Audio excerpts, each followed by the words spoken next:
Welcome to Your World Within Daily. I'm Eddie Pinero. In this episode, we're going to talk about fear, and more specifically, how human beings are risk averse. We fear losing what we have more than we're excited about pursuing what we don't.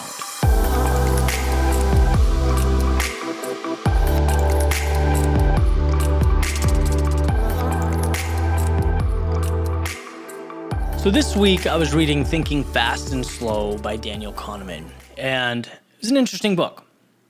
It's like an encyclopedia of information, and I want to share with you, I guess, the central theme and then a very specific idea that has to do with fear and human decision-making.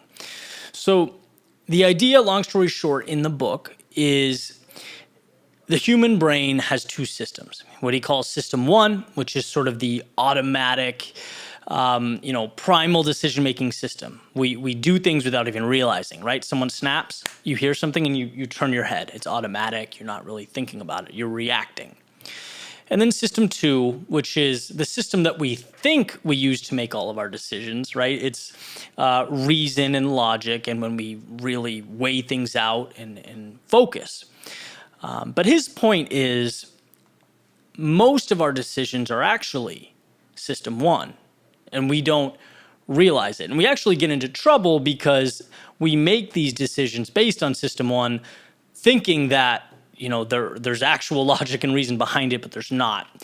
And so one example he talks about is human beings being risk averse. How our natural tendency, without even realizing it, is to avoid pain, avoid loss over reward or opportunity or upside, right? We'll always be more inclined to protect what we have, to avoid losing, than we are to chase something that will better ourselves or change our lives in a positive way. And so he uses a few examples, few experiments. One of them that's mentioned is a coin being flipped, right? Where, the people in the study are told, if it's tails, you lose $100. If it's heads, you win $150, right? To really emphasize that, look, there's a lot of potential for upside here. You can really win if you get heads, $150 in your pocket. The vast majority of people say no, right? They'd much rather maintain, protect what they have. This is sort of just built into how we are, how we function as humans. And as I was running today, I was listening to next week's book, which is 4-Hour Workweek by Tim Ferris. And he kind of took this scientific study, this experiment, and moved forward with it, right? Connected the dots for me. Last week, Kahneman said, look, we're risk averse, and I have science to prove it. And Tim Ferris, kind of in a very simple, easy to understand way, said, well, here's what we do about it. And Tim Ferris's 4-Hour Workweek is basically about, leaving the traditional job and making the most of the time you have in your life, right? So it's in that context, but he's basically saying human beings lie to themselves. They lie because they're afraid, but they're afraid to look in the mirror and acknowledge that they're afraid, right? So what we do is we make up this sense of fake optimism, right? So in his situation with the job, it's, I can't quit, but that's because things are going to get better. I can't leave because the pay's going to increase. And when the pay increases, it's going to be worth it, right? We create this sort of fantasy land disguised as optimism, when really he's saying it's the same thing. It's fear.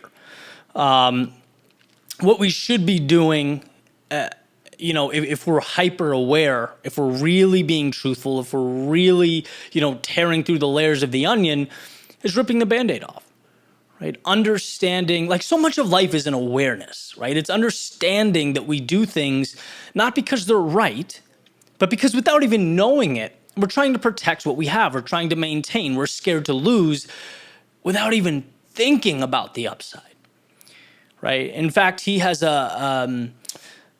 I don't want to call it a study, but he does like a little experiment with himself. He wants to go on this trip, and he lists all the things that can go wrong, And he says there were about 4, I think.